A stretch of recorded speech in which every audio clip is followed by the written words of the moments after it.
জয় হিন্দ, জয় Bharat. Dear viewers, আপনারাও নিশ্চয়ই জানেন যে রিসেন্টলি ভারতের জাতীয় নিরাপত্তা উপদেষ্টা অজিত দোভাল পশ্চিমবঙ্গ সফরে এসেছিলেন এবং সফর শেষে দিল্লিতে ফিরে গিয়ে তিনি পশ্চিমবঙ্গ নিয়ে যে ভয়ঙ্কর রিপোর্টটা দিয়েছেন তাতে পূর্ব ভারতের আভ্যন্তরীণ নিরাপত্তা নিয়ে চরম উদ্বেগে পড়ে গেছে কেন্দ্র। কারণ কানাঘোষা শোনা যাচ্ছে যে এবার পশ্চিমবঙ্গেও আইসিসের নেটওয়ার্ক অ্যাক্টিভ হয়ে উঠেছে। শুধু তাই নয়, পশ্চিমবঙ্গেও নাকি ইসলামিক খিলাফত প্রতিষ্ঠার ষড়যন্ত্র চলছে। আর তাই আজকের এই ভিডিওটাতে আমরা জানবো যে পশ্চিমবঙ্গে কি এমন ঘটেছে যে ভারতের জাতীয় নিরাপত্তা উপদেষ্টা অজিত দোভালকে স্বয়ং পশ্চিমবঙ্গে আসতে হলো, আর ফিরে গিয়ে তিনি এমন কি রিপোর্ট করলেন যাতে রীতিমতো উদ্বিগ্ন হয়ে উঠেছে কেন্দ্র এবং ইসলামিক খিলাফত প্রতিষ্ঠার ষড়যন্ত্রের এই সম্ভাব্য বিপদ থেকে পূর্ব ভারতকে রক্ষা করতে কেন্দ্র সরকারের পক্ষ থেকেই বা কি পদক্ষেপ নেওয়া হয়েছে, এর সবটাই জানবো আজকের এই ভিডিওটাতে। ভিডিওটা শেষ অবধি দেখুন, কারণ আজকের এই ভিডিওটাতে আমি এমন সব গোপন তথ্য শেয়ার করতে যাচ্ছি যেগুলো শুনলে আপনিও চমকে উঠবেন। তো চলুন শুরু থেকে শুরু করি। দেখুন, ভারতের জাতীয় নিরাপত্তা উপদেষ্টা অজিত দোভালের সম্প্রতি পশ্চিমবঙ্গ সফরের প্রধান কারণ হলো পূর্ব ভারতের 4টি বাংলা ভাষাভাষী রাজ্য আসাম, ত্রিপুরা, মেঘালয় এবং পশ্চিমবঙ্গে ইসলামিক খিলাফত প্রতিষ্ঠার লক্ষ্যে ইসলামিক স্টেট সক্রিয় হয়ে উঠেছে। ভারতের ইন্টেলিজেন্স দীর্ঘদিন ধরেই পূর্ব ভারতের একটা মিডিয়া নেটওয়ার্ক যার নাম আল তামকিন মিডিয়া এর ওপরে নজরদারি চালাচ্ছিল। এই নেটওয়ার্কটি মূলত পশ্চিমবঙ্গ, আসাম, ত্রিপুরা এবং মেঘালয় বাংলা ভাষাভাষী এই 4 রাজ্য থেকে চালানো হয়। সম্প্রতি এই অর্গানাইজেশন উর্দু ভাষায় কিছু প্যাম্পলেট প্রকাশ করেছে এবং ফেসবুক পোস্টে কিছু পিডিএফ শেয়ার করেছে যেখানে তারা পূর্ব ভারতে ইসলামিক স্টেট প্রতিষ্ঠার ডাক দিয়েছে। এই প্যাম্পলেটে যে বিচ্ছিন্নতাবাদ এবং জিহাদি আদর্শের কথা বলা আছে সেটা ভারতের আভ্যন্তরীণ নিরাপত্তার জন্য রীতিমতো হুমকি। এখন এই অবধি শুনে অনেকেই হয়তো বলতে পারেন যে আমি মন গড়া কথা বলছি, তাই আমার দায়িত্ব রেফারেন্স দিয়ে কথা বলা। দেখুন, ইন্টারন্যাশনাল নিউজ পোর্টাল গ্লোবাল নেটওয়ার্কের 16 মে 2025-এর রিপোর্টে লেখা হয়েছে, on 15 February 2025 the Bengali language Islamic state supportive Al Tamkin Media Foundation created a room on Element. Al Tamkin Media is an unofficial media outlet that spreads Islamic State propaganda online targeting the Bengali-speaking community. মানে global নেটওয়ার্কের মে 15, 2025-এর রিপোর্টে বলা হয়েছে যে আল তামকিন media নামে একটা গোষ্ঠী যা বাংলা ভাষায় ইসলামিক স্টেট সমর্থনকে প্রচার করে এবং এই মিডিয়া দীর্ঘ সময় ধরে বেঙ্গলি স্পিকিং অঞ্চলে ইসলামিক স্টেট গঠন করার জন্য প্রচার চালাচ্ছে। রিপোর্টে আরও বলা হয়েছে, Al Tamkin and its online presence have existed for several years.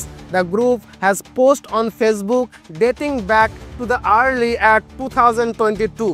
However, beginning in February and March 2025, the group began to expand onto new social media platform where it did not previously have a presence. মানে আল তামকিনের online উপস্থিতি বহু বছর ধরেই বিদ্যমান।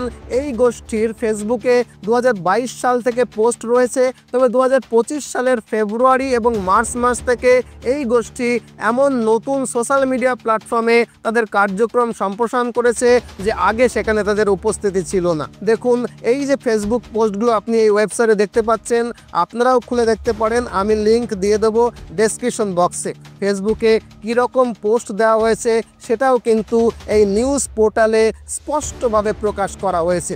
ফেসবুকে বাংলাভাষী মুসলিম যুবকদের Islamic স্টেটের আদর্শে মগজ ধুলাই করবার জন্য ঠিক এই রকমের পোস্ট করা হচ্ছে। ছবিতে আপনারা দেখতে পাচ্ছেন, এখানে লেখা রয়েছে একেবারে স্পষ্ট বাংলায়। কি লেখা রয়েছে? খিলাফতের সৈনিকগণ গতকাল বোনো অঞ্চলে ইজগি শহরে মুরদাক নাইজেরিয়ান সেনাবাহিনীর একটা ব্যারাক লক্ষ্য করে মেশিন গান দ্বারা আক্রমণ করেন, যার ফলে একজন সেনা সদস্য নিহত হয় এবং বাকিরা পালিয়ে যায়। অতঃপর তারা অস্ত্র এবং গোলা বারুদ গনিমত হিসাবে গ্রহণ করেন, গনিমতের মাল হিসাবে আর কি। এর নিচে লেখা রয়েছে, বট চ্যানেলে যুক্ত হতে লিঙ্কে ক্লিক করুন। টেলিগ্রাম, জেমস পেস, সিমপ্লেক্স এবং এলিমেন্ট, এই 5টা চ্যানেলের নাম কিন্তু রয়েছে। এখানে আমি লিঙ্কগুলোকে ঢেকে দিয়েছি। তবে এই যে কটা চ্যানেল, এগুলো সবগুলোই খুব গোপন সোশ্যাল মিডিয়া চ্যানেল।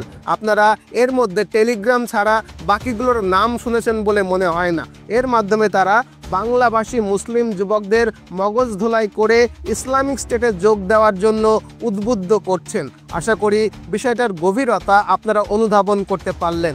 আর তাই এই উদ্বেগজনক পরিস্থিতি মোকাবেলা করবার জন্যই অজিত দোভাল স্বয়ং সম্প্রতি পূর্ব ভারতের অ্যাডমিনিস্ট্রেটিভ হেডকোয়ার্টার পশ্চিমবঙ্গে এসেছেন এবং পূর্ব ভারতের ইন্টেলিজেন্স ব্যুরোর স্টেশন প্রধান এবং কেন্দ্রীয় সরকারের উচ্চপদস্থ কর্মকর্তাদের সঙ্গে বৈঠক করেছেন এবং পূর্ব ভারতের বাংলা ভাষাভাষী রাজ্য যেমন পশ্চিমবঙ্গ, আসাম, ত্রিপুরা এবং মেঘালয়ের ইসলামিক স্টেটের এই কার্যকলাপ নিয়ে গভীর আলোচনা করেছেন। এখন আপনারা প্রশ্ন করতে পারেন যে কি এই আল তামকিন মিডিয়া, এরা কিভাবে কাজ করছে, এদের পেছনে কারা রয়েছে?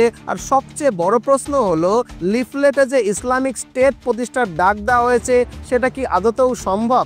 মানে পূর্ব ভারতের বাংলা ভাষাভাষী এই 4 রাজ্য পশ্চিমবঙ্গ, আসাম, ত্রিপুরা এবং মেঘালয় কি সত্যি খিলাফত প্রতিষ্ঠা হয়ে যাবে? এই পুরো বিষয়টা বুঝতে গেলে আমাদের ফিরে তাকাতে হবে 2014 সালের দিকে, যখন Islamic state of Iraq and Syria মানে ISIS গঠিত হয়েছিল। 2014 সালে Islamic state of Iraq and Syria ISIS গঠিত হওয়ার পর থেকেই এই সংগঠনটি বিশ্বব্যাপী একটা ইসলামিক খিলাফত প্রতিষ্ঠার লক্ষ্যে কাজ করতে শুরু করে। দেখুন, ইসলামিক খিলাফত হলো একটা ইসলামী শাসন ব্যবস্থা যেখানে একজন খলিফা ইসলামের শরিয়া বিধান মেনে শাসন করেন। আর গোটা পৃথিবীতে ইসলামিক খিলাফত প্রতিষ্ঠা হয়ে যাওয়ার মানে হলো পৃথিবীর কোথাও যেন গণতন্ত্র না থাকে, মেয়েদেরকে কালো কাপড়ে ঢেকে ঘরে পুড়ে দেওয়া হয়, উন্নত বিজ্ঞান চর্চা বাদ দেওয়া, পৃথিবী থেকে সমস্ত আধুনিকতাকে নষ্ট করে মধ্যযুগীয় বর্বর সমাজ ব্যবস্থা কায়েম করা। আশা করি বুঝলেন। 2014 সালে Islamic state of Iraq and Syria ISIS গঠিত হওয়ার পর থেকেই এই সংগঠনটি বিশ্বব্যাপী একটা ইসলামিক খিলাফত প্রতিষ্ঠার লক্ষ্যে কাজ করতে শুরু করে। তবে 2019 সাল আসতে আসতেই তারা এটা বুঝে যায় যে গ্লোবাল লেভেলে ইসলামিক খিলাফত প্রতিষ্ঠা করাটা সম্ভব নয়। বিশেষ করে ইউরোপে তো একেবারেই পসিবল নয়, কারণ গোটা ইউরোপ ইসলামী সন্ত্রাসের ব্যাপারে ভীষণ রকমের নির্মম হয়ে উঠেছে। এই সব জিহাদি অর্গানাইজেশনগুলোকে ওরা এমনভাবে ক্র্যাকডাউন করতে শুরু করেছে যে জিহাদিদের জিহাদ মাথায় উঠে যাওয়ার জোগাড় হয়েছে। বিশেষ করে ইতালির প্রধানমন্ত্রী মেলোনি তো এই জিহাদি দমনের ব্যাপারে ভীষণ রকমের নির্মম। আর তাই তারা ভারতের মতো নরম মাটিকে টার্গেট করতে শুরু করে। ভারতের মাটি নরম মাটি কেন বলছি? কারণ ভারতের মাটিতেই সেকুলার আর লাল ইকোসিস্টেমের লোকেরা রয়েছে জিহাদিদের সাহায্য করার জন্য। ভারতের সেকুলার আর লালদের সম্পর্কে নতুন করে কিছু বলার নেই, আপনারা সকলেই জানেন। এই প্রেক্ষাপটে পাকিস্তানের গোয়েন্দা সংস্থা ISIS-এর সঙ্গে যোগাযোগ করে এবং ভারতে আঞ্চলিক খিলাফত প্রতিষ্ঠা করার পরিকল্পনা করে।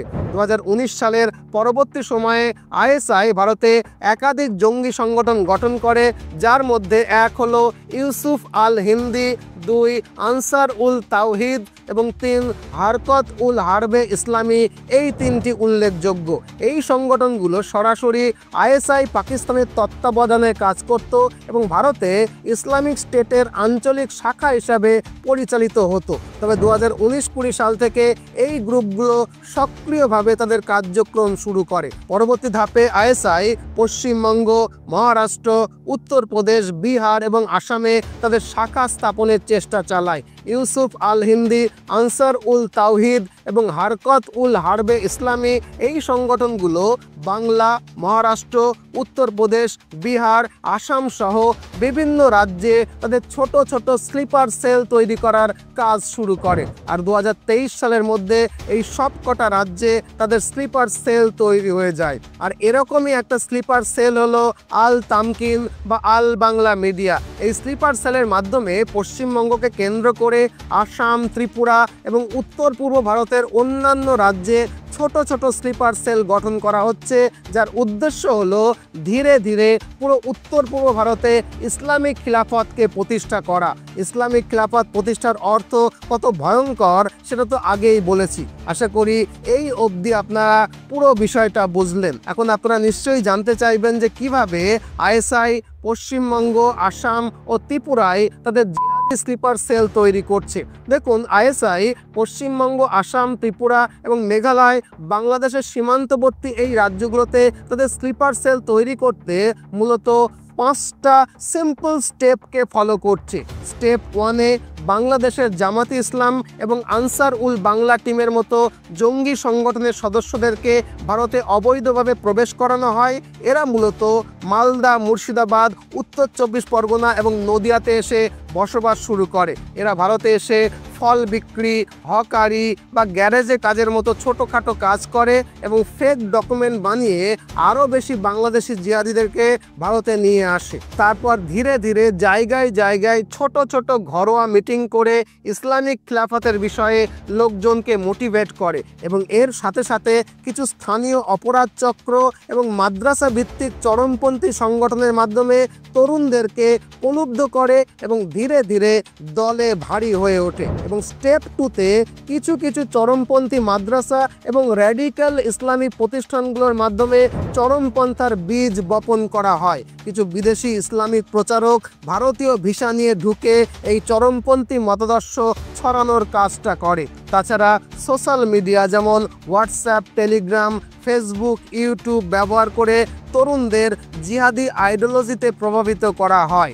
এরপর স্টেপ 3-তে এই কাজে ফান্ডিংকে বাড়ানো হয়। মূলত হাওলা রুটের মাধ্যমে পাকিস্তান এবং মধ্যপ্রাচ্য থেকে টাকা আসে। তাছাড়া বাংলাদেশি ও রোহিঙ্গা অনুপ্রবেশকারীদের মানব পাচার এবং মাদক ব্যবসার মাধ্যমেও ফান্ডিং করা হয়। কখনো কখনো ফেক এনজিও খুলেও বিদেশি অনুদানের মাধ্যমে উগ্রপন্থীদের কাছে টাকা আসে।